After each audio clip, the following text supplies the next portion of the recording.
Assalamualaikum warahmatullahi wabarakatuh. Bismillahirrahmanirrahim. Alhamdulillahirabbil alamin wassalatu wassalamu ala asyrafil anbiya wal mursalin sayyidina Muhammadin wa ala alihi wa sahbihi ajma'in.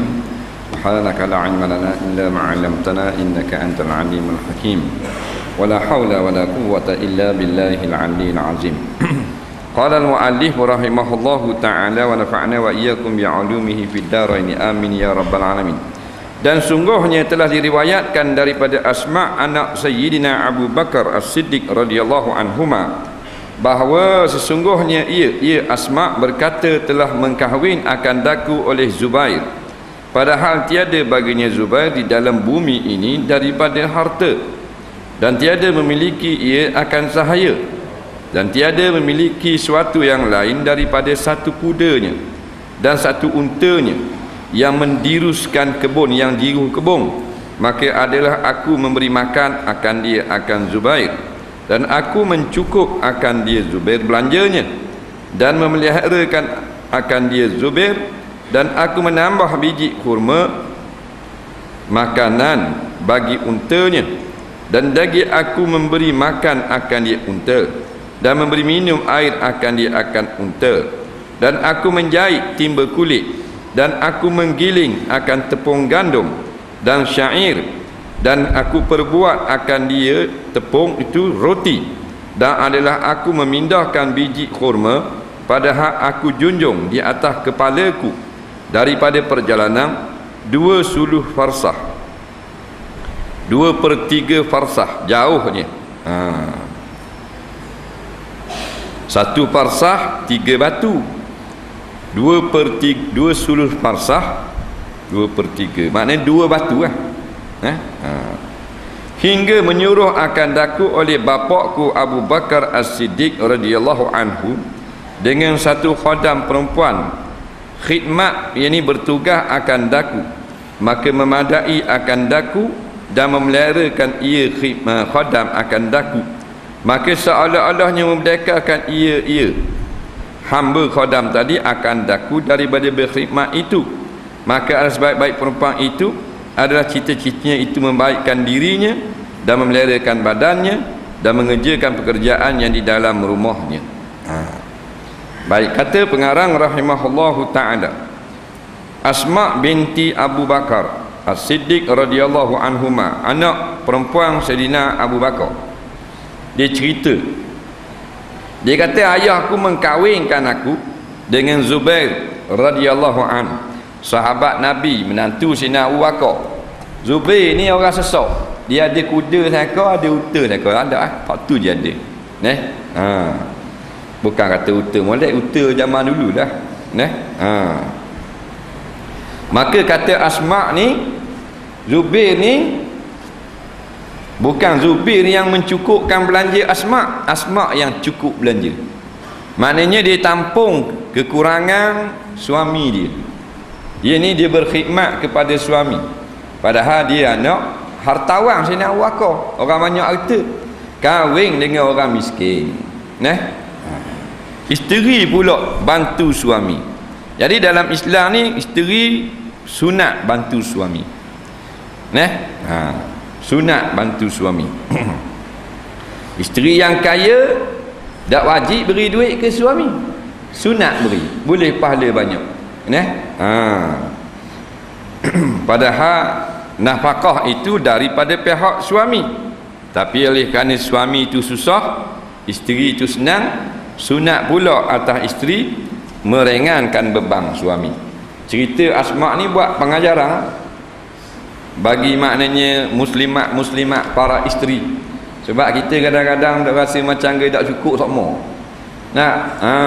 Tak cukup sama, berasa dia tak puas hati sama. Kadang-kadang kesnya dunia ni lah, kalau tak puas hati perangai tu lelaki tu jahat tu lain kira. Tak puas hati dengan sebab kekurangan. Suami tak pakai kereta, tak pakai motor sama, jadi berjawa sama dengan lelaki. Bila lagi nak beli, bila lagi nak beli. Lelaki dia kata sabar dulu. Bukan murah 3-4 ribu kau buruk-buruk pun. Sabar dulu. Lama mana dah nak sabar. Daripada tak ada anak tengok ni 14 tu bik dah. Ini baki itu tak sabar tu. Katanya Asma dia buat belaka. Hak ada dalam bumi ni harta hanyalah seekor unta dan seekor kuda. Sahaya tak ada, orang gaji ada. Kemudian Asma ni kerja dia makan kepada Zubair. Buat siap makanan apa semua. Kalau belanja tak cukup. Banyak mana tak cukup, 10 riyal cari 10 riyal ke laki. Bukan tu saja, binatang hak Zubair dia jaga kok. Unta dia kena pergi jiru air, bubuh cebok air, bubuh dalam tempat minum unta, minum kuda, rupuk kena ceruk. Lepas tu makna kerja-kerja rumah maknanya buat dengan tangan belaka. Dah gandum gandum tumbuk sendiri, gandum putih keras-keras tu tumbuk jadi tepung. Jadi tepung sipang awak pakai awak kuih. Kita ada kena tumbuk diri tepung. Berlambak-lambak siap nak apa supik, nak sebeng ada tepung. 6 bulan dah buat kali kuih. Nak bini kita. Tengok pada dapur jangan. Obeng hak pak gitu. Hak pak sumbu. Pak tuku ada obeng. Mengamuk suruh laki beli obeng. Ada pintu kat depan blok boleh buat kek 1,600. Banding orang dulu-dulu. Orang dulu-dulu Allahu Rabbi. Dapur kayu. Zaman Tok Nyang kita gitu tak. Dapur kayu api beli seberkah. Buat alik pasar dengan teksi. Wak turun tu wak naik tamuh pula. Sekarang nak pakai wak turun tanah belah. Orang puang belah, lepuk belah. Susahnya kuali dengan dapur tuku zaman dulu nak boleh ke nyala pakai ngembuh kapu. Pagi dak dah orang bang subuh siap dah siagang bang kau 3 bangun dah dak dah orang terakhir siap dah nasi kapik rajinnya tak ada beli kedai tengah hari bergula tuku sutir tu belah dengan kayu api, beli minyak gas kedai luar. Bagian cucuh minyak, cucuh kayu api. Petang wak kuih pula tai itik tang. Ada. Taming sari, teri mandi. Peteri dak dah mandi habis macam-macam kuih. Mana buat rajin. Pasal apa rajin? Pasal alat kelengkapan tak cukup. Kita ni serba mak nenek ada. Dapur pak tuku, obeng pula buka pintu kok depan. Pakai gas. Tambuh pakai ceh, tambuh. Nak tik tu tebik gas dulu. Tik tu bung tebik api.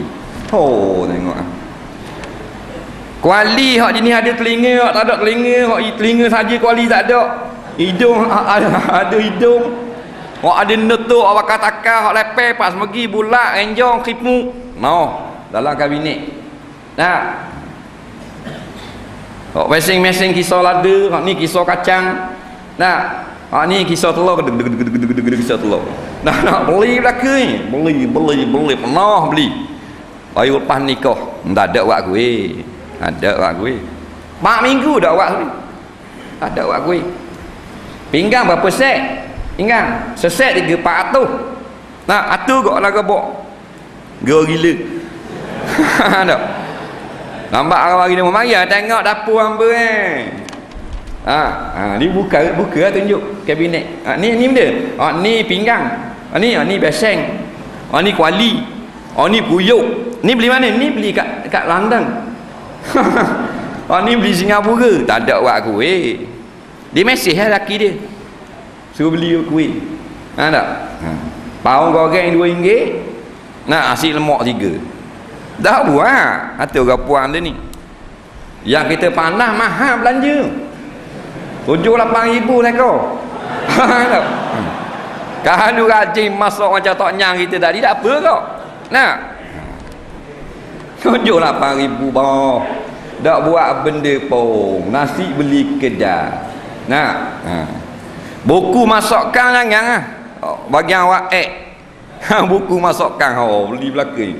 Lambat nitah. Nah. Lambat tu beg resipi lah TV. Nerak apa TV saling. Saling tak mau. Gapuang. Gula setengah kilo. Garam sekerak bank. Boleh ya ke? Boleh. Bang. Buat. Ada buat. Bagi awak lawa. Bertambung-tambung buku resipi, majalah masakan tambung-tambung. Hak dia buat dua bahasa, jepuk pisang, lepengnya. Faham tak? Hak tu. Makan hak tu bagi petang. Muka laki ke lepeng jadi. Nah. Tak pasal berani beli tu beli tak buat pun. Nah. Apa dia dapur serum. Tak buat. Pasal apa? Pasal dia tahi ayam panah gitu. Nak cuma bagian kalau kata nak beli, tak buat pun. Nah. Hak ni ayat tepung, patu kisah tepung. Makanan uta, makanan binatang kena gi atar pula, gi ubuh. Kemudian air tak cukup, air uta gi bubuh. Aku menjahit timba kulit. Jahit timba kulit. Timba dulu daripada kulit. Semelai uta, semelai lembu, semelai kambing. Belulang tu dia jemur. Nah, dia buang lendir persima, dia buat timba. Timba tu dia buat dengan kayu. Lepas tu dia buah kulit. Nah. Kerja teruk lah pakai karat. Negeri Arab dia tak macam Terengganu karat, 3 karat je telaga. Nah, tak payah karat banyak, buat ke tangan sebelah tu. Yung tu pakai sambut itu timba. Nah, dekat. Negeri Arab setengah kilo. Kita tak nampak air. Dah padam masih. Nah, jangan rajin buat kerja. Ada penuh mau air dalam rumah. Dia ambil. Jauh mana tu kena junjung. Kena pergi ambil. Apa benda ni? Roti apa semua. Aku junjung atas kepala aku perjalanan 2 suluh parsah. 1 parsah 3 batu, 2 suluh 2/3. Maknanya 2 batu. 2 batu junjung. Nah, dari sini sampai Seri Manja junjung. Tengok orang dulu-dulu khidmat untuk suami. Nah, kita dekat meh sini situ. Tu lelaki dia kata cambik gak tu air buat di sini. Allah, air pulau. Kalau duduk rehat tak boleh. Padahal depan ke dia ambil air buat pergi ke suami. Tak sampai 2 batu. Tak? Tak apa.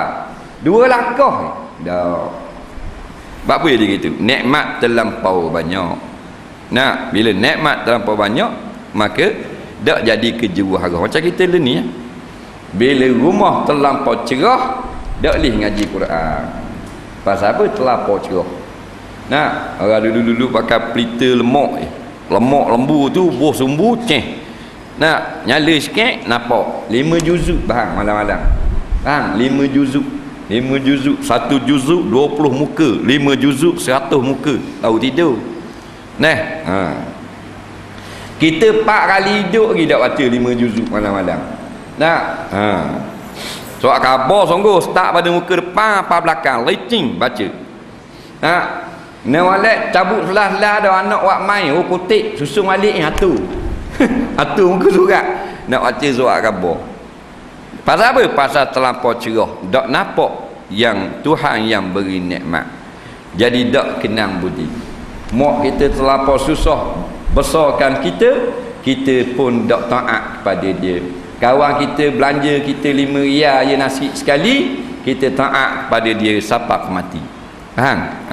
Pasal apa? Orang beri terlampau banyak, memang kita lupa. Sebab tu Allah beri terlampau banyak kepada kita, maka kita lupa Allah.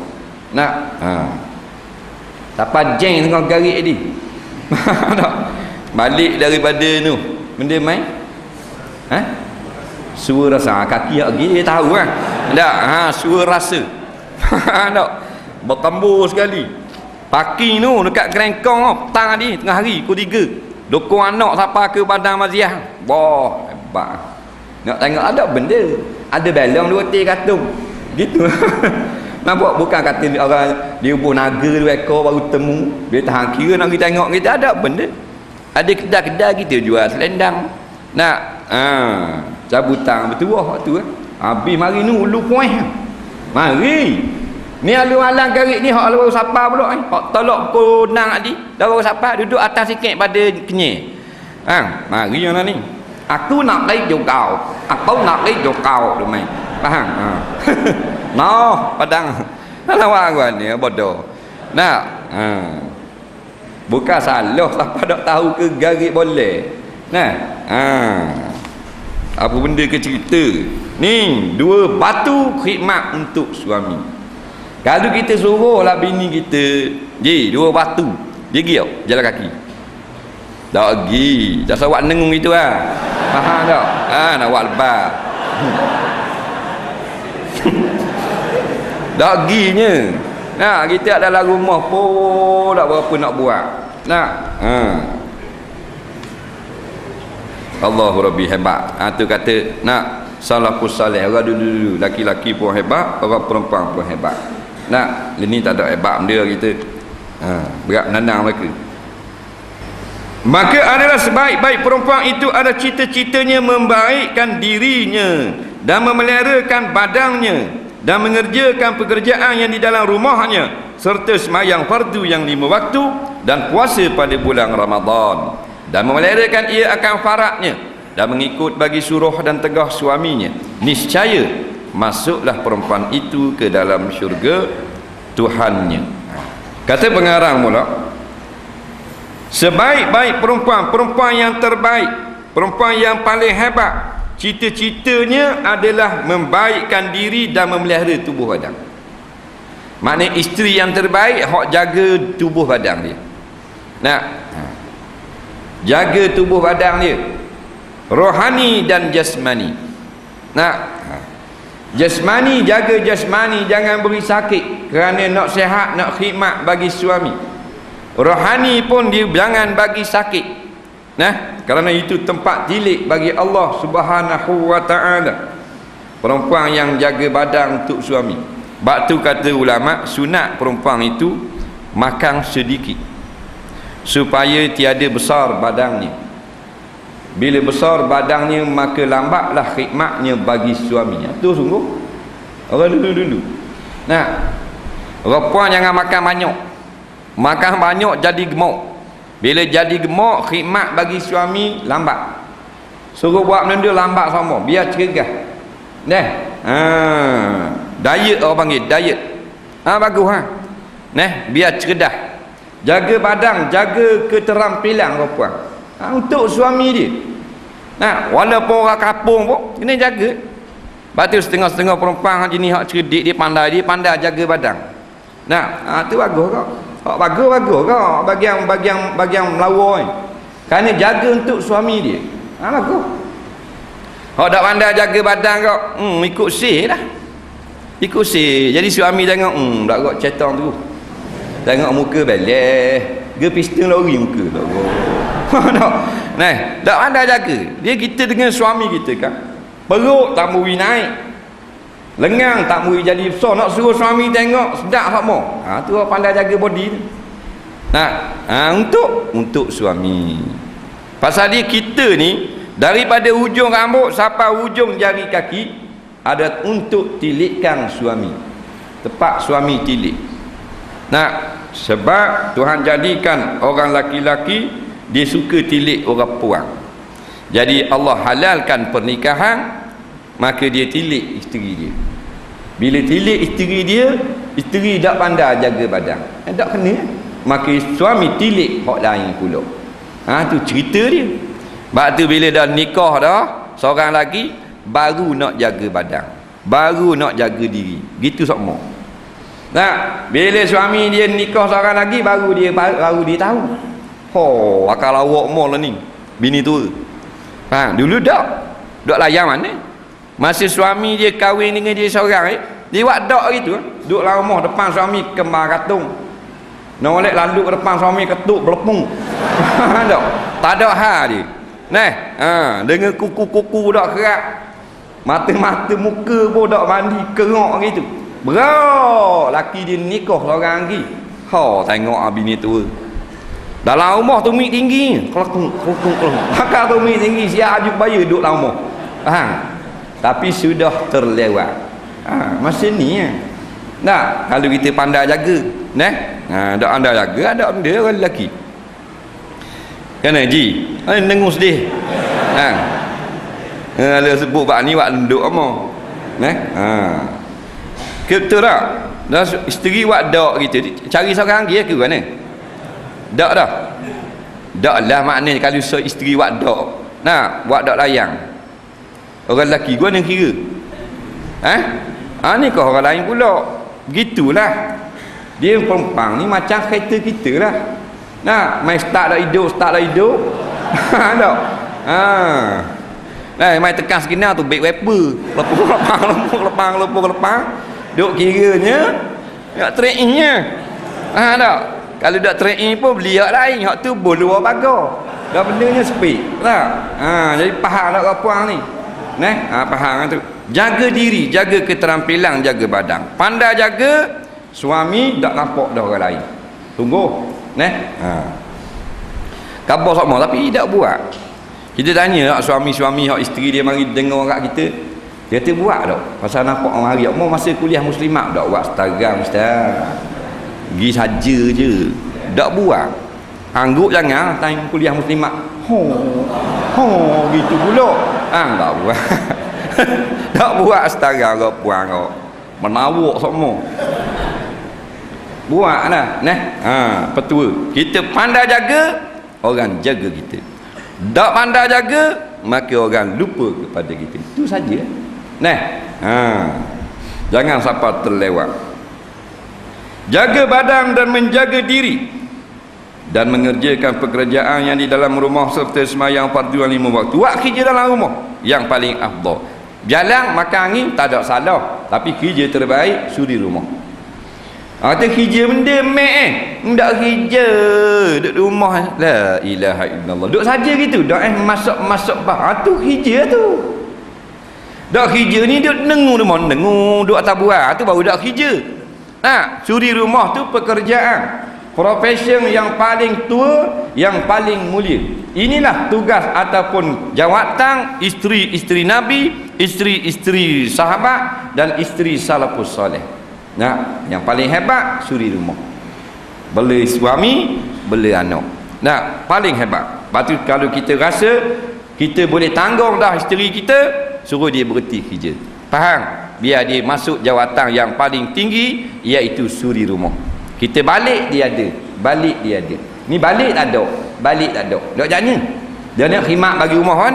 Allah kata sebaik-baik perempuan yang duduk di rumah. Maksudnya bukan duduk di rumah tak baik. Maknanya yang tidak bekerja mengata-ngata, kerja di rumah. Wa qarna fi buyutikunna, dan hendaklah kamu kaum perempuan tinggal di dalam rumah dengan kemuliaan dan kehormatan daripada sisi Allah Taala. Itu perintah Allah. Kalau angga dak rok cetak lagi, tak apalah nak kerja tak pun. Tapi kalau kemah dah kita rasa kita boleh tanggung dah, suruh dia berhenti. Duduk rumah kata buat kerja di rumah. Bukan kata tak boleh gaji kerja rumah tak. Suruh dia basuh pinggang, suruh ni, suruh nyapu mau gaji. Tak ada apa-apa. Dah kalau balik tak ada jeng kita. Dah kalau sibuk, bini sibuk. Baru nak sampai kat rumah, kita sengih tengok bini balik tengah muka itu agak. Bini balik kerja. Balik. Dadak, halo. Nampak duk cakap telefon. Kau nak balik, bos suruh pergi mula jabat. Bos suruh pergi semula. Bos nak bakal sejam. Faham? Tu lelaki menengung lah rumah.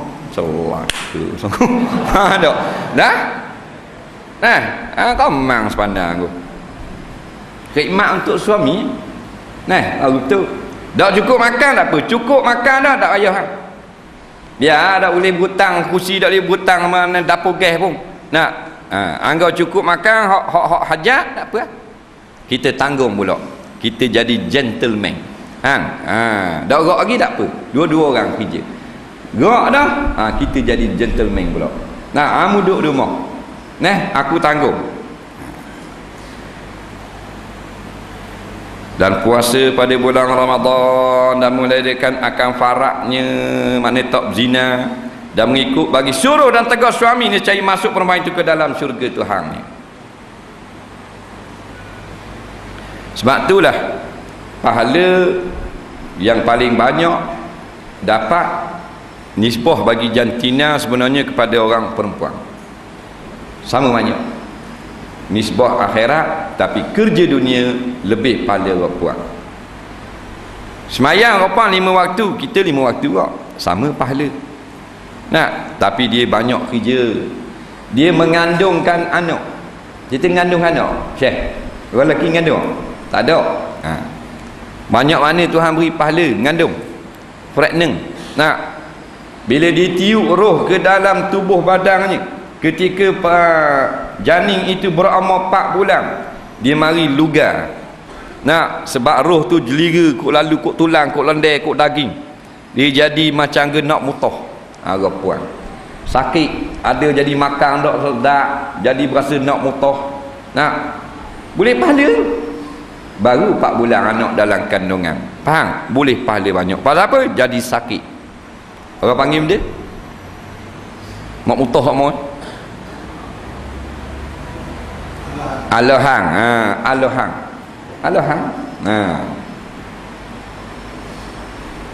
Tak makan tak minum kena alohang. Tak makan tak boleh jelawak. Nak minum tak boleh. Mulut perut tendang dia angin. Pasal roh budak tu adalah perut baru masuk. Nampak tak? Tu kesang dia. Sakit tu, tak boleh makan. Tu pahala. Dah tu lelaki pahala apa? Duk congok tarik. Makan 3. 1, 2, 3. Pahala. Dan haji. Tak? Bini rumah. Dah ni nak makan nak bini. Tengok lebih ke puang. Nak paku kering ni balik. Nak makan tak boleh dah, nak utah. Bukan dia je tak boleh makan. Jerang belakang rumah boleh makan tak? Dah jerang baru nak makan, dia bunyi. Jerang tak makan. Lugar tengok. Tamu-tamu tak makan. Nah. 9 bulan ni perut paterim. Nak, lepas sakit nak bangun sakit, duduk sakit, nak mandi rohok. Nak tidur malam ni nak pusing dah 9 bulan. Bukan budak saja, budak 4 kilo dah. Dah temuni gitu berapa? Kat 10 kilo dalam perut. Aja kita orang lelaki sekarang balik ambil batu bepang 10 teh. Faham tak? Batu ikat di perut, jalan jalan. Nak pergi makan roti canai. Waktu mana haji pelik nampak ni. Nak, baru tahu. Tu sekejap je dah dia lama mana.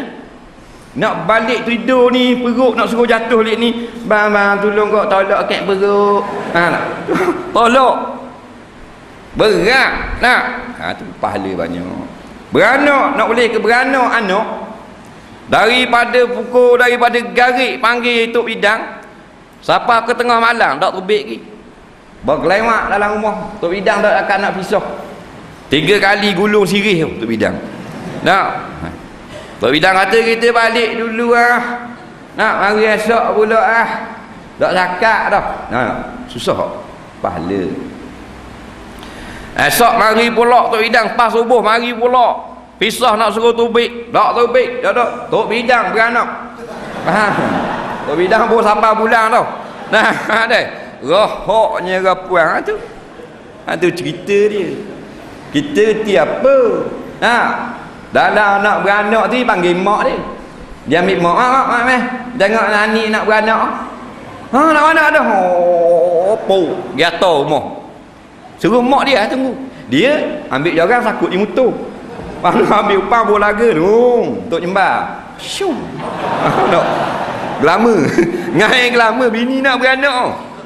Ngai gelama lagi. Bengong. Tu lelaki. Dah nak buat aguan ni. Nak. Hak ni gila ngai. Nah, Allah berat kalau rangai kau. Beli udang sosok ibu kaki, nyak kena makan kanak wak ngai. Wak makan kanak udang sosok ni 2 rias tambung. Di rumah tu. Nak. Hak ni anak akak rumah, ni anak tu orang laut. Nah. Tu apa banyak pahala. Banyak, paling banyak pahala.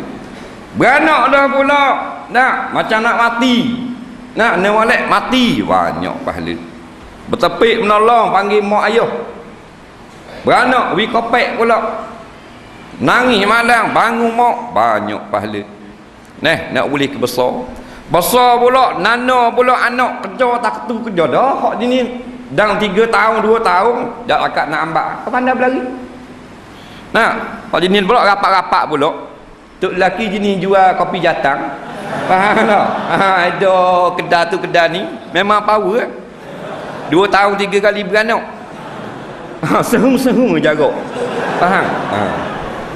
Siapa nyanyi? Mak ah. Nah, dalam buah saja 3. Syum. Nak suruh tidur. Nak sungguh 3 buah. Atau lelaki ada benda dia tidur kau luar. Luar. Nah, atau kau puan bagus. Dia pahala banyak. Tak usah bimbang kau puan. Main cara dengan anak, cara dengan lelaki kita. Besar-besar bukit pahala. Nak. Padang kerja anak tu anak berak. Mak adik berak. Aku nak pergi ambil ni. Anak pula jauh diitik sekati. Faham tak? Pergi ambil lidi ambak. Ni pula. Nah, kaki masuk celah lidi basikal. Macam-macam tak apa, lelah dah mak. Nah. Besar lagi pula anak naik dia katang satu dak balik pula garik. Pergi cari lapu pecek pula, pergi tanok pas warna pula, pergi tanya rumah tu, pergi tanya rumah ni. Orang kata ada main patah ni, berlari pula tak patah. Rohok mak. Batu molek dah kita kau dah kan. Nah, beri kurang-kurang 1000 sebulan je. Nah, orang lelaki ingat tu. Nah, cukup bulan beri 1000 je. Tu hak paling kurang pasal tugas dia teruk. Nah, beri 1000 sebulan. Tu hak dia tak minta. Kalau dia minta 800, beri 1006. Faham? Ajar gitu mau. Bang, PT 100, wi 200. Jangan wi separuh. Nah, gitu tak apa. Nah, sebab dia berkhidmat. Nah, dia berkhidmat. Kalau dia minta PT 1000, wi 2000. Berapa? Mesti dia kan? Nah, dia minta 20 ya, wi 40. Ganda mau. Nah, dia sayang kita. Berapa kan? Kalau wi PT mau mana sayang. Nah, benda lain tak mau nak PT. Nah, tengok kita wis 1000, dia tiung tangan kita ke tiung biti? Tiung biti. Woi, tiung. Tangan kita tak tiung. Nah, apa orang. Ngelak kau. Ini suatu tambih. Tambih ni mana awas. Kalau kita jalan motosikal tengok awas. Awas tu tambih bahasa Arab. Bahasa Melayu awas.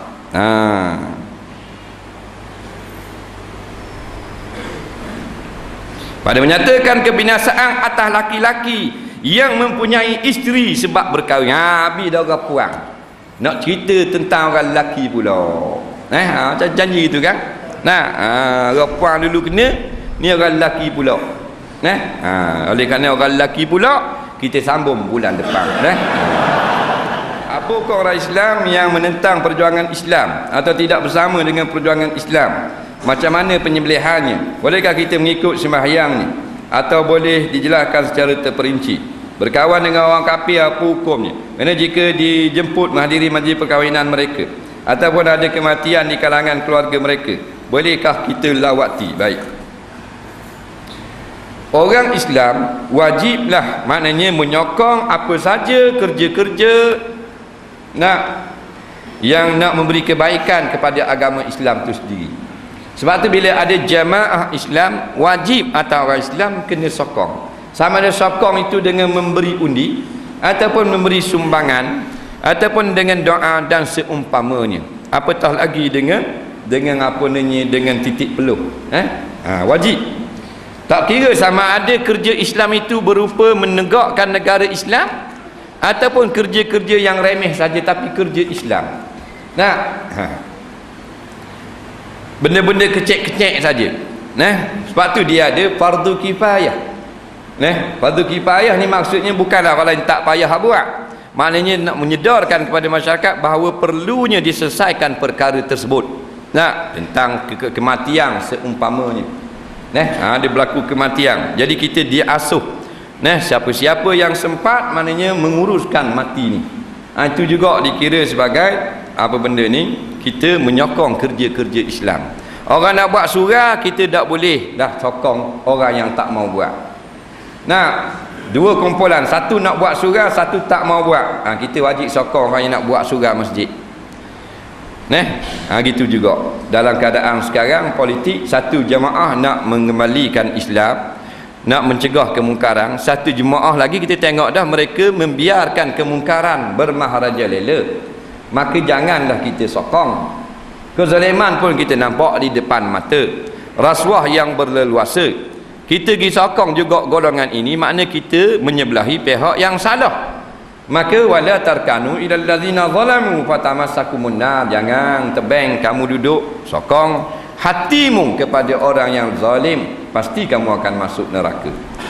Orang yang tidak bersama dengan jemaah Islam, tidak boleh dihukumkan batal akidahnya. Begitu juga orang yang tidak menyokong parti Islam. Batal akidah ini dengan tiga, sama ada dengan hati ataupun dengan perkataan atau perbuatan. Hati dia membenarkan Islam, perkataan tidak ada menghina Islam, perbuatan dia tak ada lah lepak Quran ke ludah ke atas Quran, tak ada. Tapi dia menyebelahi golongan yang melakukan maksiat kerana dia jahil, maka dia fasik. Dia derhaka kepada Allah, atau kerana dia nak dapatkan kerjaan, dapat projek dan seumpamanya, maka dia lah terpaksalah tak menyokong perjuangan yang batil ini, tak jadi kafir, tetapi dia zalim kepada dirinya sendiri. Ingatlah, orang yang menentang perjuangan Islam dua. Yang pertama, mereka memang benci kepada Islam, hak ni kafir. Boleh kita tahu dengan perkataan seperti dikatanya undang-undang Islam itu tidak layak digunakan lagi, jadi kafir, itu lain. Ni kalau sokong semata-mata kerana jahil, kerana nak cari pitih, hak tu adalah fasik. Maka orang fasik, jumhur ulama berkata, dalam bab jadi imam semayang sah kita menjadi makmum, faham? Cuma tak boleh jadi tok imam di dalam bab pernikahan, tak boleh jadi wali. Berkawan dengan orang kafir apa hukumnya? Hukumnya harus berkawan dengan orang kafir. Boleh berkawan. Tak bolehnya berodong, bersahabat. Sahabat ni kita beri rahsia-rahsia orang Islam kepada dia, tak boleh. Majlis perkahwinan, majlis kematian dan seumpamanya, harus kita hadir pada semua jemputan-jemputan orang-orang kafir, melainkan jemputan pada majlis ibadat mereka itu sahaja. Kalau majlis hak kait dengan ibadat, tak boleh hadir, faham? Tak boleh. Hak tak kait dengan ibadat boleh hadir. Sakit boleh tengok, nikah temu natu boleh pergi tengok, tak ada masalah, dia jerang sebelah rumah kita, tak umpamanya. Zakat wang simpanan boleh tak kita beri pada orang yang minta sedekah? Contohnya di pasar malam dan di kaki lima, ya boleh kita beri zakat hak bagian kita kepada satu asnaf saja. Ini satu pendapat dalam mazhab Syafi'i. Orang minta sedekah pada adanya adalah orang miskin. Ada juga jarang-jarang orang yang menyamar sebagai miskin, tapi balik pada uruf kebiasaannya orang miskin. Orang miskin adalah asnaf zakat, boleh kita beri. Boleh tak wang dividen ASB kita bagi kepada orang miskin? Jawabnya tak boleh. Hanya boleh digunakan untuk maslahat orang ramai. Kampung tu titi patah dah tiang, beli tiang, duit ASB, duit riba, duit dividen, duit interest dalam buku bank, boleh pasal bubuh tiang, jamaatan pun molek semula, orang ramai lalu. Ia tak boleh kegunaan personal, individu, tak boleh, faham? Saya nak dengar kuliah agama tapi ayah saya tak bagi, boleh tak saya nak pergi juga? Buka aurat dosa besar ke dosa kecil? Cara memakai serban betul ke? Betul lagu mana? Sebelum tidur Nabi baca apa? Tahiyat awal sampai mana? Saya dengar orang kata sampai mengucap je. Hukum melihat kartun yang seksi-seksi. Hak mana ni?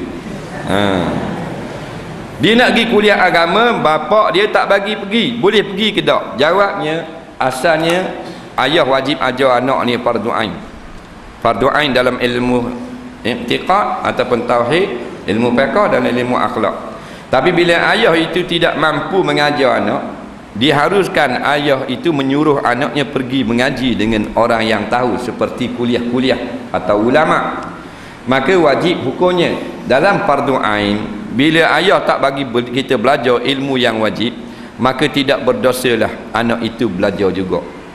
Kerana tidak boleh manusia itu menghalang daripada manusia yang lain menunaikan yang wajib. Tak boleh. Mereka hanya boleh menghalang daripada menunaikan yang sunat. Isteri nak puasa Ramadan, tak wajib minta izin suami. Isteri nak puasa sunat, wajib minta izin suami.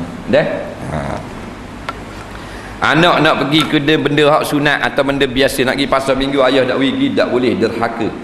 Tapi kalau nak pergi belajar agama kerana ayah jahil tak ajar, anak semata-mata jahil juga, ayah nak tunggu gitu padang, maka jahil pula anak ni insaf nak belajar agama, ayah tak boleh halang.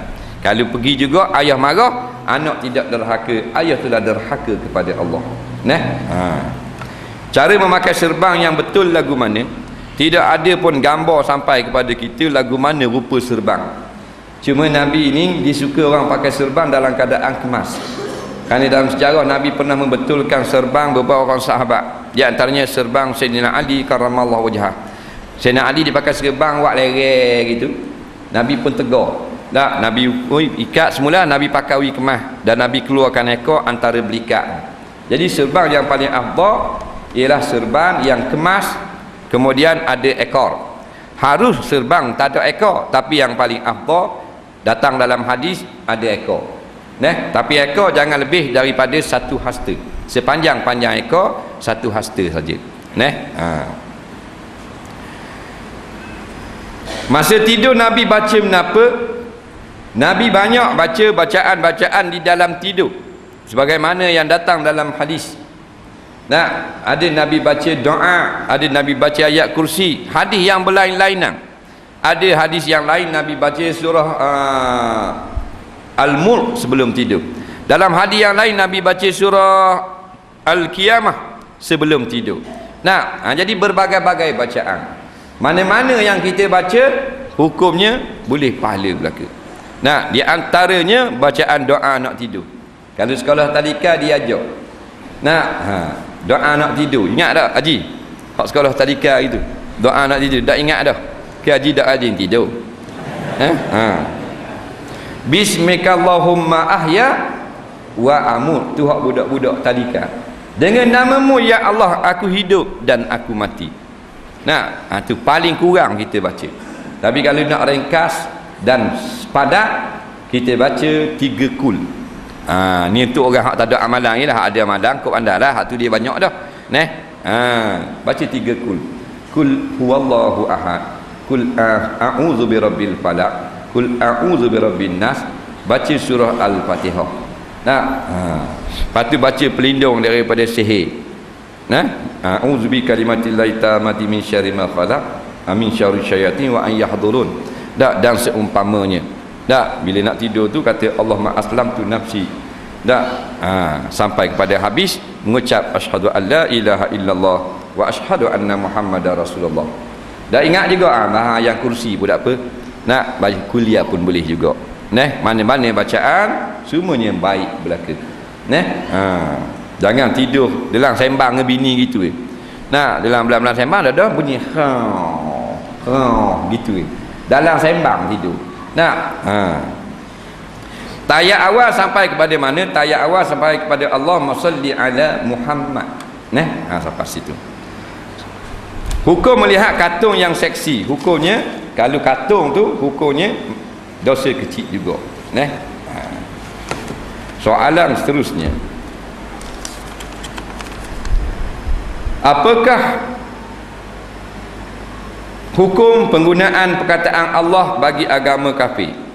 Boleh tak kita ambil barang orang yang tidak digunakan, contoh kayu yang telah dibuang, Al-Quran Al-Quran nak duk gana dah, boleh buang dah. Hak dak guna dah, boleh buang dah. Baik, soalan pertama, boleh tak orang kafir guna perkataan Allah? Ni baru ni kecoh stok. Jawabnya, asalnya tidak salah orang kafir menggunakan perkataan Allah sebagai Tuhan. Nah, Tuhan Allah, Tuhan Allah, Allah is the great, umpamanya. Nah, asal sebab memang Allah adalah Tuhan bagi sekalian umat.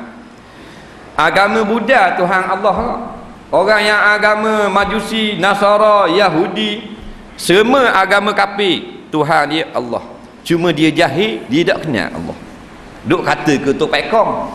Nah, orang Kristian duk kata ke Jesus Christ tu, Nabi Isa itulah Tuhannya. Kerana bodoh dia. Orang Yahudi duk kata Nabi Uzair itulah. Nah, yang mulianya. Hindu duk kata Tuhan Ramayana dia, Tuhan Ganesh dia.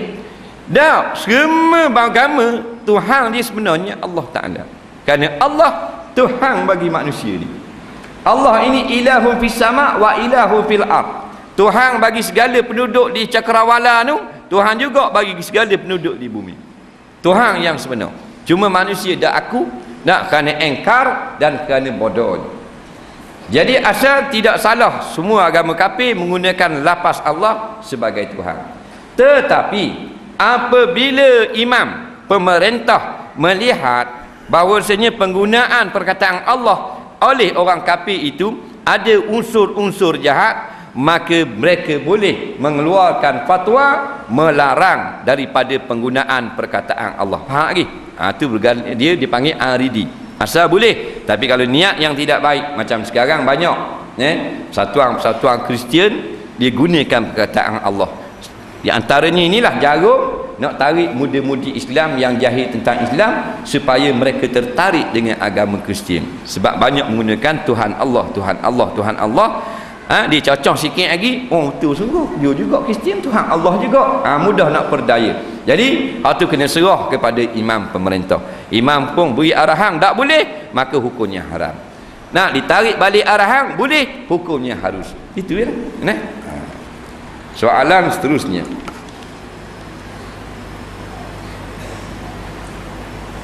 barang orang hak buang dah boleh ke tak? Jawabnya boleh. Sebab bila kita ambil barang, kita bubuh dalam tong sampah. Contoh, tong sampah ada luar. Kita ambil satu barang, kita bola tong sampah. Hukumnya di segi syariat, bila kita ambil barang tu milik kita, kita berjalan. Masa kita berjalan sampai kat pintu pagar, barang itu milik kita. Ni di segi hukum fiqh. Bila kita lepas masuk dalam tong sampah, maka kita telah lepaskan milik kita. Bila kita lepas dah milik, mari dia orang sampah ambil, dia kutip barang dia. Hukumnya hak dia. Faham lagi? Dah? Jadi harus ambil barang yang telah dibuang di dalam tong sampah atau di tempat yang pada adat memang kau buang dah. Jangan ambil tempat yang tidak dibuang lagi. Mu ambil mana cici molek Oi, molek 3-4 ribu ni. Cici ni baru lagi, dia tuang ni buang dah. Buang lah ni, buang lah robok rumah dia. Tu bukan tong sampah, mu naik cah rumah tu. Quran yang tak boleh guna dah nak buat lagu mana? Pada zaman sekarang ni kalau tak boleh nak guna dah, dibakar. Dibakar. Bakar sampai hilang tulisan. Tulisan tu tak ada, bukan sampai hilang kertas, tulisan tu hancur dah, maka hukumnya selesai masalah. Bakar. Cara mudah nak bakar, gali lubang atau dalam tong drum. Letak Quran tu, jangan Quran bersutir, pakai siap. Cabut selas-selas. Ambil 15 rak buat gitu. Rak buat gitu. Ubuh, dia pun terbakar. Buah terbang habis.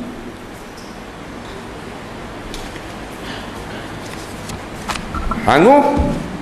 Masuk. Kalau api besar lain, ubuh sutir besar pun dia makan juga. Sebab banyak orang dia bakar Quran, dia bakar sutir. Nyala lah. Dia tengok nyala, dia pun tinggal separuh je. Sini dia nampak kemah hangat, dok makan. Tak apa nak nyala. Ada lagi urut. Tinggal ngata, ni sepak jirit dia orang, berdosa. Pastikan hilang dah tulisan daripada keseluruhan muka surat. Nampak? Kalau gali lubang lagi senang, lepas tu kambuh je.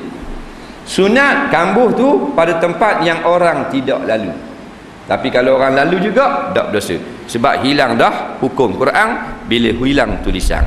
Sama macam kita buka laptop, buka PDA, dia pun apply Quran. Cantik surah Al-Baqarah di laptop. Maka hukumnya Quran. Haram lakoh masa tu. Kita pun tutup, buka Word pula umpamanya. Tak ada Quran, boleh lakoh. Tak haram lakoh pasal tidak ada hukum Quran. Tak payah peranyuk laut. Peranyuk laut tu untuk orang yang ada motor ke laut. Orang tak ada motor ke laut tak payahlah. Peranyuk laut jiwa macam gacok pula dah. Teruk laut. Tak payah teruk laut. Apa hukum baca Fatihah 2 kali dalam satu rakaat? Sah ke tidak solat hambanya? Jawabnya sah solat. Dibaca Fatihah 2 kali.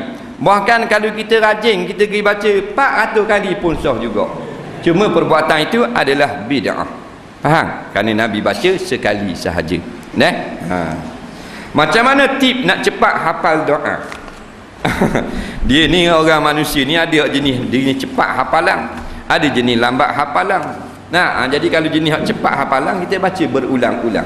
Ambil satu doa, kita baca. Kalau doa tu satu baris, kita ulang semua. Tapi kalau doa tu panjang 10 baris, kita baca 3 baris dulu. Baca 3 baris, baca atas balik. Baca 3 baris, baca atas balik. Habis 3 baris, baca atas balik. Lepas tu ganjak depan, langkah 5 kalimah atau 6 kalimah. Hak depan tu memang dia lekat dah.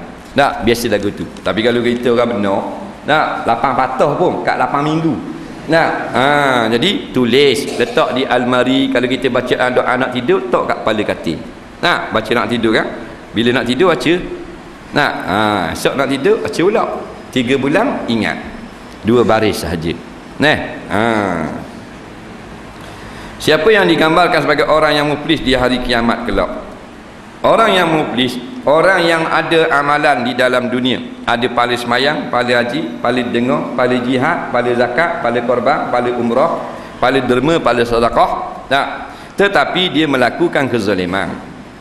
Contohnya, bila dia melakukan kezaliman, maka pahala itu akan diambil, diberi pada orang yang dibuat zalim. Rombok rumah orang, rombok rapah tanah orang. Jangan buat lagu tu, buat zalim ke orang. Tu orang ni akhirnya habislah pahala dia, walaupun sebesar bukit. Pasal apa? Dia melakukan kezaliman. Zalim pada anak isteri, maka dia ambil pahala beri pada anak isteri. Jangan buat zalim lagu tu. Ataupun memfitnah orang, maka gitu juga dia ambil pahala beri pada orang yang dia fitnah. Tu orang muflis.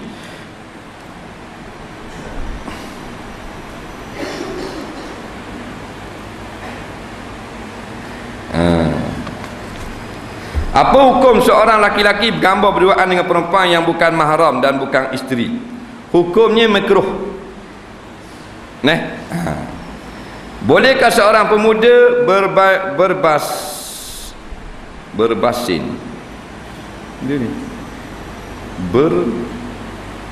berbasing dengan seorang gadis dengan niat untuk berkahwin?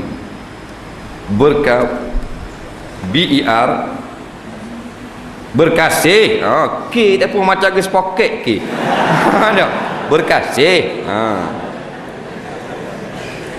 Batasnya dalam Islam. Baik, kalau kita nak perempuan tu, kita nak buat isteri, kita boleh berkawan dengan dia. Tapi ada batas. Walaupun berkawan tu boleh kerana niat nak buat isteri.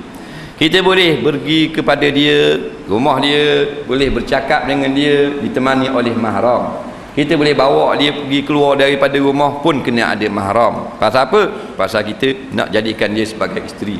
Kita boleh tanya dia dalam SMS, begini keadaannya, lagu mana, kalau begini lagu mana, ada penyakit apa, banyak benda kita boleh tanya.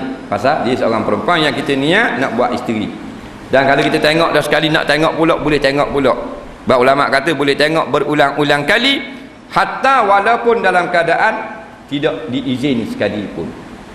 Kita memang niat nak buat bini, kita tengok dah di rumah sekali, kenang esok rasa nak tengok pula, tapi dia tak ada di rumah, dia ada kedai duk jual, jual ikan kering. Kita hitam, kita malu nak suruh nak tengok, dia nampak kita hitam, kita nusuk alik tu. adik bunyikan layu. Faham tak? Nampak. Dia sedar. Kenapa? Dia panggil skodeng. Hukumnya harus dalam Islam. Bukan tak baik. Harus mengintai perempuan yang kita niat nak buat isteri. Faham tak? Tapi tak kat mana? Muka dengan tangan sahaja. Jangan bilik air bawah. Kamu kerabak bilik air, tak dah kata boleh. Jangan keren habis. Faham tak? Tengok muka dia saja. Boleh. Dia duduk sini, dia duduk dalam, dia tunggu bah, kita nusuk dalam roh. Nak tengok muka dia. Dia naik bah, kita masuk bawah bah. Faham duk kita sama. Tujuan minat nak buat bini. Tapi tengok nak buat bergalak, tak boleh. Faham? Takat tu lah. Lepas tu tanya khabar boleh? Boleh, pasal dia nak buat isteri dah. Dia pun kenal dah kita. Faham? Tanya khabar dah mana? Kata demam baik tak lagi? Boleh kan? Ni tanya hok ngaruk. Kau lama kau ngaruk. You pakai beras saya apa? Dia kau ngaruk tu. Tini khabar ni babak seruh ni hok depan-depan molek. Dia kau lama kau ngaruk. Tu tak? Saya. Tu saya tahu di kaki awek. Faham tak? Dia kau lama kau ngaruk. Jawab gini. Dah tidur pakai guana, lelaki tanya. Tidur apa kata pakai baju kelawar je biasa. Dah abang pula, abang biasa tak ada baju je tu. Duk main ngaruk itu. Bodoh ke cerdik? Baiklah nikah. Apakah hukum seorang ibu saudara pada anak yatim piatu enggan beri sepenuh harta pada anak yatim itu telah mencapai umur 25 tahun dengan alasan bimbang anak yatim itu berbelanja boros. Baik. Anak yatim ni bila dikatakan yatim, iaitulah anak yang kematian bapa. Mau ada lagi ayah mati dah. Mati betul lah. Baru panggil yatim. Kalau ayah mati pucuk, orang panggil yatim. Tu tak panggil yatim. Nak mati betul, mati betul. Belalak mati-mati. Mati tu maka dipanggil yatim. Jadi anak yatim ini dia sama dengan anak yang tidak yatim. Hartanya wajiblah diserahkan apabila dia telah balik dan mampu menjaga harta. Kalau balik dah tapi tak kerti jaga harta, beri pitih nyewak jek lepas kot tikak, tu tak boleh beri serema. Faham tak? Tapi kalau 25 tahun ni biasanya wajib beri dah. Wajib beri. Melainkan dia ni maknanya menggunakan duit untuk benda yang salah pada syarak, maka dalam syariat boleh menahan duit tersebut. Seperti dia ni masa cek oleh lagi besar ngisak dadah. Piti saka ada 400,000 lampang, beri jeng 400,000 bawah. Habis kawan-kawan mari stadium mari. Doktor pakai dalam 2 minggu licin. Boleh tahan tu. Tapi kalau nak berbelanja macam biasa tak boleh tahan piti dia. Kena beri kepada dia. Cuma kita nasihat jangan banyak sangat perabi, taruh biar lama sikit. Gitu boleh. Tengok keadaan.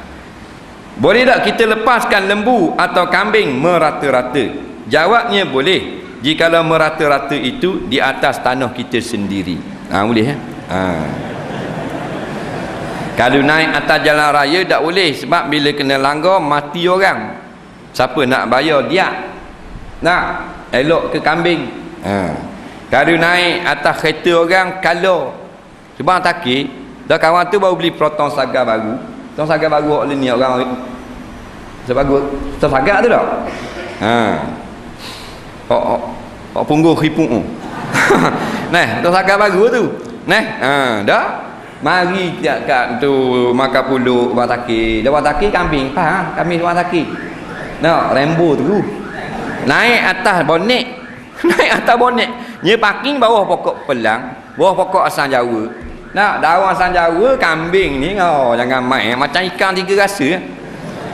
Naik atas bonet. Tu tak siapa naik atas tak teruk. Kaki 2 gitu ni kuih.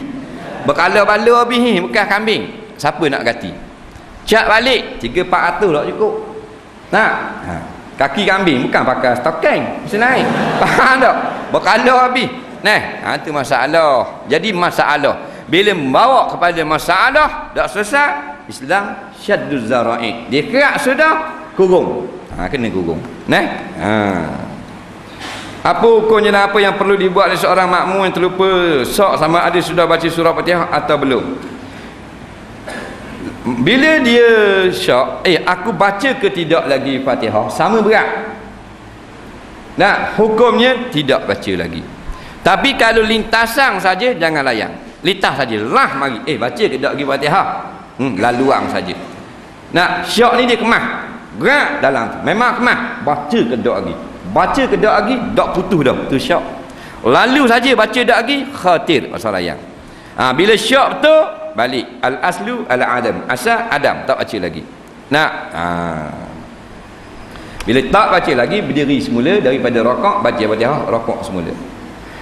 Boleh dah seorang laki-laki yang balik bersalaman dengan kanak-kanak perempuan? Jawabnya boleh. Tak bolehnya bila kanak-kanak perempuan itu sudah besar sampai kepada had orang laki-laki ingin. Tak tertentu dengan 7 tahun seperti dalam kitab-kitab fiqh Jawi. Tak, tu hanya pandangan saja. Sampai pada had musyahah, had yang diingin oleh nafsu laki-laki. Maknanya kalau dia tu umur 9 tahun tapi tubuh jenis besar macam anak dara, tak boleh salah lagu tu. Tapi kalau dia 9 tahun dah tapi cek sikit pada Doraemon, faham tak? Jadi orang tengok pun tak ada rasa apa-apa, macam kecek gitu. Jadi boleh salah. Apa hukum isteri yang tidak taat dan bersikap kasar pada suami yang tidak mahu solat dan suka mabuk arak? Suami tak semayang suka mabuk arak, isteri tak taat dan sikap kasar, tak boleh. Walaupun suami tak semayang dan kedarah arak, kena taat. Taat mana? Perintah yang tidak haram. Perintah yang tidak haram kena taat sebab suami. Perintah yang haram tak boleh taat. Dah guana gini, tak ada guana lah. Jumpa jabat qadi minta fasah, batalkan nikah. Nak tunggu berjadah apa laki lagu ni? Buat punah jahanam kehidupan kita. Kau lagi anak, kau lama, kau ramai, ni 3 dah minta fasah. Dia tak mau berhenti minum arak, tak mau mengerjakan sembahyang. Kita tak mau keturunan kita daripada orang yang celaka seperti ni. Mohon fasah, boleh minta fasah. Fasah ni batalkan nikah. Suruh cerai tak mau cerai, batal nikah. Tak berdosa. Perempuan ini mencari jalan yang baik. Tak berdosa. Apakah hukum isteri tersebut keluar rumah tanpa izin suami untuk mencari rezeki? Ingatlah, kalau keluar pada rumah dia mesti kena minta izin. Izin ni kalau kita jenis keluar sama hari-hari. Hak jenis orang perempuan yang kerja katakan pukul 8 dia keluar bekerja mencari rezeki. Contoh, sebaiknya dia minta izin yang umum. Sekali minta, bang kita nak izin sekali ni, esok kita start kerja dah lah. Jadi lain kali kita dah minta izin lah, kita nak keluar ni pun nak pergi kerja bang tak apa lah, izin sekali ni. Lain kali nak kerja sungguh boleh keluar, tak payah minta izin. Gitu tiap-tiap kali hari yang lain tak perlu lagi minta izin, sunat sahaja. Tapi kalau suami kata tak, hari tiap-tiap hari kena minta izin, maka wajib kena minta izin yang khas tiap-tiap hari. Faham? Main keluar wadah gitu lah ni, puang tak macam-macam hal. Kata tak boleh, pergi juga. Rumah mak kita pun kalau pergi juga berdosa. Bukan berdosa jumpa mak, berdosa kerana engkar perintah suami. Kalau nak kahwin gitulah, kena faham. Jangan pakai ikut suka hati. Tengok orang kahwin. Ingat, bila kita bersuami kita kena taat. Nabi kata dah, keluar nanah daripada hidung suami meneleh sampai keting, isteri dia jilat dengan lidah sampai licin nanah semula, maka belum lagi tunai hak suami. Berat sangat perempuan ni kalau nak kira tunai hak suami. Jangan main-main. Sebab tu Nabi kata, aku tengok malam Isra' Mi'raj dalam neraka, Tuhan tunjuk ke aku sekali, ramanya hak puang daripada umatku dalam api neraka. Orang lelaki masuk ke? Ramah puang. Tanya Jibril apa? Sebab tak taat suami. Apakah nasihat ustaz pada perempuan yang hadapi masalah seperti ini?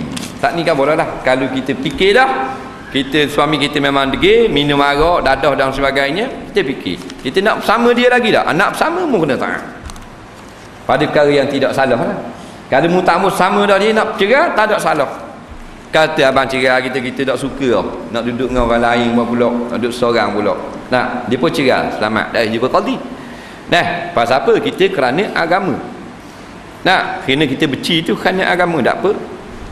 Dia tak bolehnya kerana miskin. minta basuh kerana suami miskin, malu kat orang, tak boleh gitu. Nah, kakak saya buat sebuah rumah, masalahnya dia tak ingat sebelum bina rumah itu dia pernah menazar atau hanya terniat dalam hati untuk sembelih kambing. Bila siap rumah itu macam mana ni ustaz, kena tunai nazar ke tak? Bila siap rumah, dia ada kata nak sembelih kambing, kakak dia pun buat rumah pun siap. Lepas tu mari sok terhati dia tu niat nazar ke tak itu, nazar ke tak? Jawabnya sunat kita tunai, kerana asal nazar ni dak nazar dulu manusia, nazar ke dia ada lapah, mari ragu balik pada asal dak nazar lagi. Faham? Jarane wajib tunai, sunat sembelih kambing. Saya nak tahu adakah daki seluruh badan perlu dihilangkan untuk mandi wajib dan bagi anggota ketika berwuduk? Jawabnya tak wajib hilang semua daki, sunat ditanggalkan daki. Kerana daki yang lekat pada badan adalah dikira badan tu juga. Tak, tapi yang afdal bersihkan badan daripada segala daki-daki. Apakah hukum menjual barangan tiruan tanpa pengetahuan pembeli? Apakah pula hukumnya kita menggunakan wang hasil daripada menjual barangan tiruan tadi untuk menunaikan haji? Hamba Allah gom badak.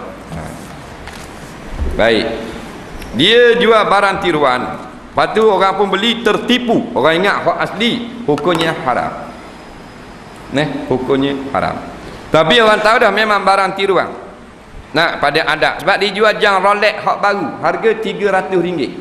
Berebut orang beli. Lepas tu kata benda tiruan. Dah memang tiruan 300.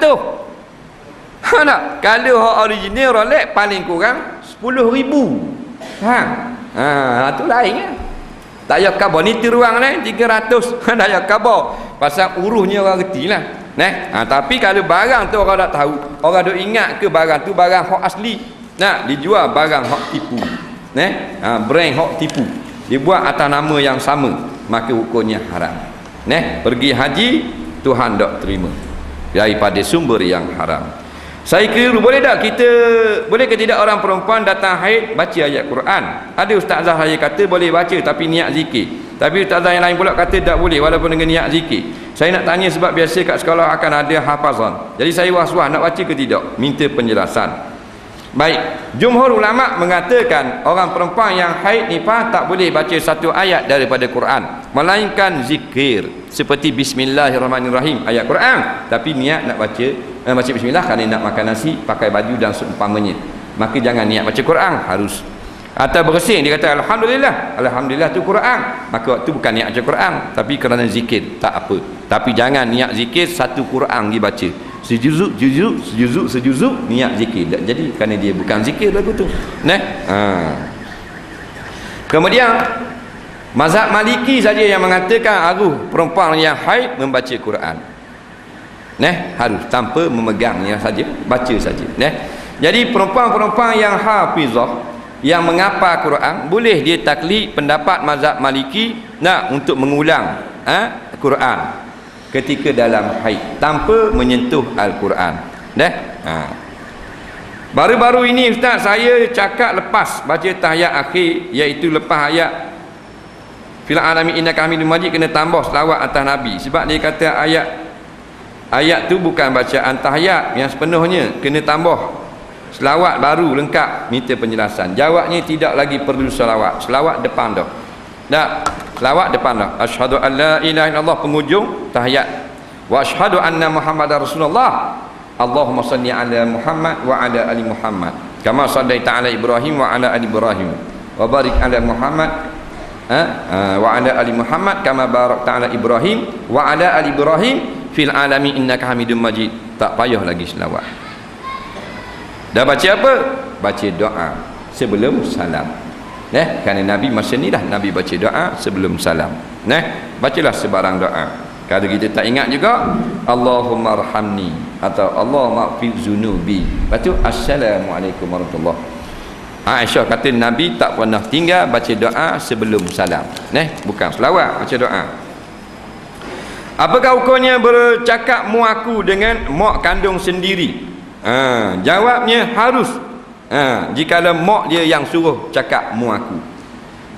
Kalau dia kata mu panggil mak kecil hati. Mu panggillah mak ni aku. Mak sedap panggil aku. Tak apa. Tapi kalau dia panggil aku, mak dia jadi sakit hati dengar, jadi sedih, hukumnya haram. Ada orang yang cakap dengan anak dia, mu aku daripada kek dia ajar anak dia. Maka besar mu aku, tidak sikit pun berasa hati mu ayah dia. Kerana itulah bahasa manja dia anak beranak. Maka situ tak salah. Dia tengok keadaan. Tapi urus kita orang tak cakap mu aku dengan ayah. Nak, jadi kata mu aku tak boleh. Bini kita boleh, anak kata mu. Mak kita tak boleh, walaupun mak kita salah. Nah, walaupun kita mak kita tu tak betul. Mak kita tu duduk pada pihak yang salah. Nak, tak dicata gak mu aku. Walaupun ayah kita tu salah.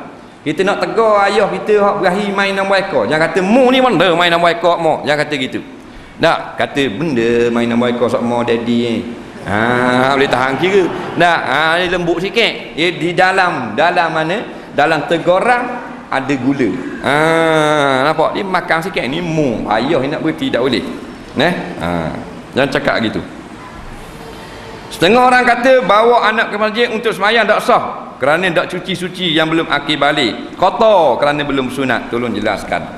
Boleh bawa anak yang belum balik sah semayangnya jikalau mereka telah bersuci. Yang tidak sah semayang anak yang belum mumayyiz. Kalau bawa anak yang tidak lagi bersunat, maka jangan letak di dalam sah. Nampak? Orang-orang yang dewasa. Melainkan budak tu masuk sendiri, tak ada masalah. Kita tengah semayang, anak kita yang tak sunat lagi naik atas belakang, kita buat turun dengan segera. Tapi kalau anak tu buat sunat dah, naik atas belakang kita, dah buat turun, tak apa masa kita sujud sebab tak ada mengandungi najis. Faham tak? Anak kita hak jagat jauh pak dah. Hak jauh satu, kita rokok, dia naik atas belakang buat gurau. Batal tak? Tak batal sebab dia telah pun bersih kerana dia telah bersunat. Faham tak? Apakah hukum jawab salam daripada kaca TV dan radio? Kata TV dah apa kaca no. Dan ni tak kaca dah, ni plastik LCD. Baik. Jawab salam daripada TV dan radio, jawabnya sunat sahaja. Yang wajib jawab itu kerana kita seorang saja yang tengok TV pada waktu itu. Nah, kita pun buka TV, RTM pun kata, pada masa sekarang awak seorang je duduk tengok TV. Assalamualaikum, kita wajib jawab Waalaikumsalam. Sebab kita seorang saja fardu ain jawab salam. Tapi kita pada urusnya memang ramai orang tengok, maka kita kira ihtimal orang lain juga jawab, maka kita tak wajib jawab. Faham? Dia kira TV gila panggil. Faham tak? Beberapa minggu lalu saya jemaah di masjid, ketika solat mak cik di belakang saya baca bacaan solat dengan terlalu kuat hingga mengganggu saya dan jemaah lain. Saya terlalu geram dan mengutuk-ngutuk makcik itu dalam hati. Adakah sah solat saya? Jawabnya solat puan adalah sah, tetapi bahan lara. Faham tak? Pasal pergi kaca ke dia. Nak apa pergi kutuk dia pula? Dia baca kuat, salayang ke dia. Nah, kita tupu dengan semayang kita. Lepas semayang baru khabar. Kuat sangat makcik khabar baca tadi, Tok Guru khabar baru ni minggu lepas. Wak lelok. Tok Guru ngajar minggu lepas, nak dia baca kuat sangat makruh. Kata gitu. Nah, ni duk kutuk dia. Matang ni mari duan. Jadi kita bahan lara semayang. Adakah wajib menjawab salam yang ditujukan untuk seorang? Contohnya salam ditujukan untuk si A. Adakah si B wajib menjawab salam itu juga? Jawabnya si A wajib saja, si A saja yang wajib menjawab salam, si B sunat menjawab salam. Soalan seterusnya ada dua lagi. Tutup mata. Buat tali arwah malam pertama 3, 7, 20, 40, 100 hari, apakah hukum? Adakah Islam menggalakkannya? Kalau mereka buat juga macam mana? Tolong jerangkan. Masalah tahlil. Buat tahlil, duduk kumpul ramai-ramai baca Quran, lepas tu sebut la ilaha illallah. Tidak ada nasnya daripada hadis-hadis yang sahih. Jadi bukan ia sebagai satu sunnah. Walau bagaimanapun kalau kita panggil orang ajak baca Quran dapat pahala, dan perbuatan dia tidak ada larangan pun daripada mana-mana hadis yang sahih. Cuma siapa yang tak buat majlis tahlil, ingat majlis ini bukannya sunat, harus sahaja, dan jangan kita i'tikad satu kemestian dan bukan daripada agama. Faham? Cuma bila kita buat tu saja baru boleh pahala. Kemudian tak buat tak ada masalah apa-apa pun. Kemudian kalau kita buat, kita niat nak sedekahkan pahala kepada si mati, bukan kerana adat semata-mata.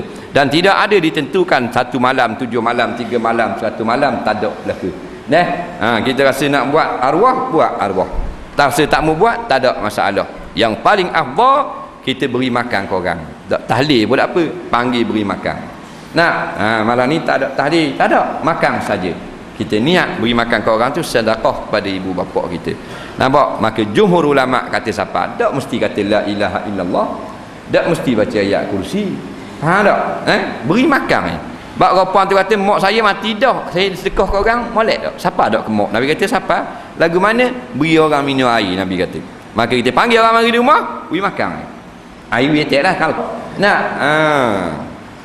Tok Imam kata dah tak ada tahlil, makan saja. Tak ada Tok Imam. Ya gedok makan gini je. Tok Imam tak nak buat lebah, makan. Makan saja. Pahala kan itu beri makan ke orang. Hadiah kepada si mati, tak ada masalah. Ni kok siapa mesti buat 7 malam, mesti kena buat 5 malam. Mari daripada mana? Adat tu orang nak buat, tak mesti kita buat. Duit sedekah ziarah kematian arwah hingga dibuat persiapan majlis tahlil. Dan kan mereka golongan orang susah. Apakah hukumnya? Yang buat tu siapa? Tuang punya duit. Jadi tuang punya duit yang buat, kita tak susah. Yang tak bolehnya orang luar pergi capur. Duit yang buat tahlil, tak boleh tak buat tahlil. Tu orang tu jahat. Ni dia tuang rumah punya sendiri nak buat, tu hal dia. Buat tahlil benda ni benda bukan wajib, bukan sunat. Tak buat tak apa, nak buat pun tak ada masalah. Faham? Jangan anggap benda ni satu kemestian. Dia tak boleh orang luar. Dah piti banyak-banyak boleh tak buat tahlil. Tu imam duk cocok jarum. Tu imam gitu, mau nak makan sedap. Buat 3 malam kurang-kurang, tu imam cocok. Oh gitu deh. Tu imam.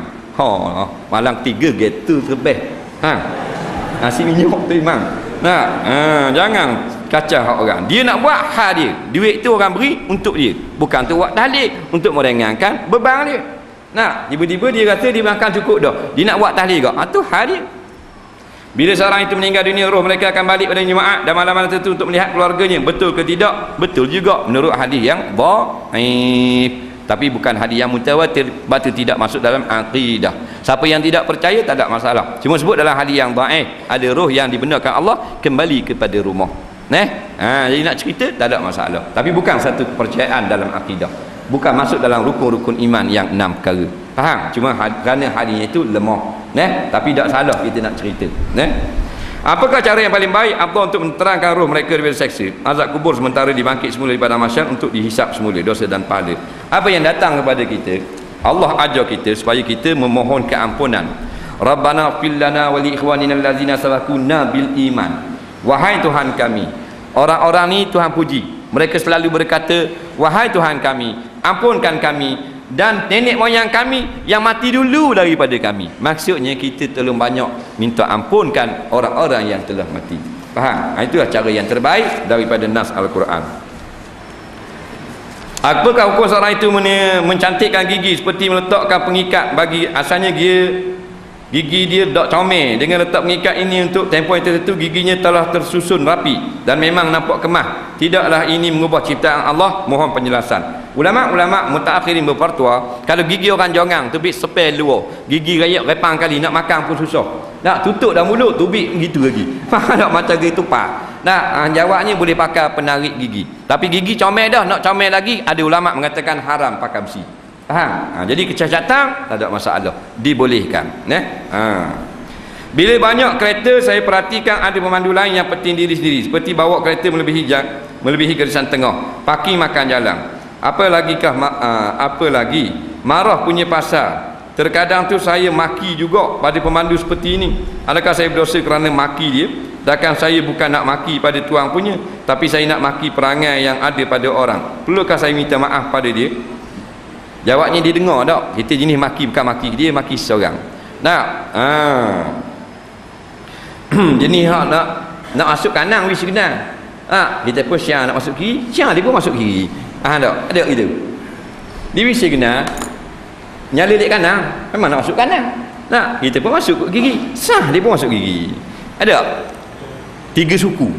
Tak? Kita belabel dalam natang ni gila tu. Dia maki makna gitulah. Hak gitu tak yang minta maaf lah. Hak tu bahan lara saja. Yang minta maaf ni kita buka cermin. Oi gila. Tu kena minta maaf. Faham? Tu kata ke dia tu. Hak ni bahasa mulut tak boleh duduk diam. Dia panggil.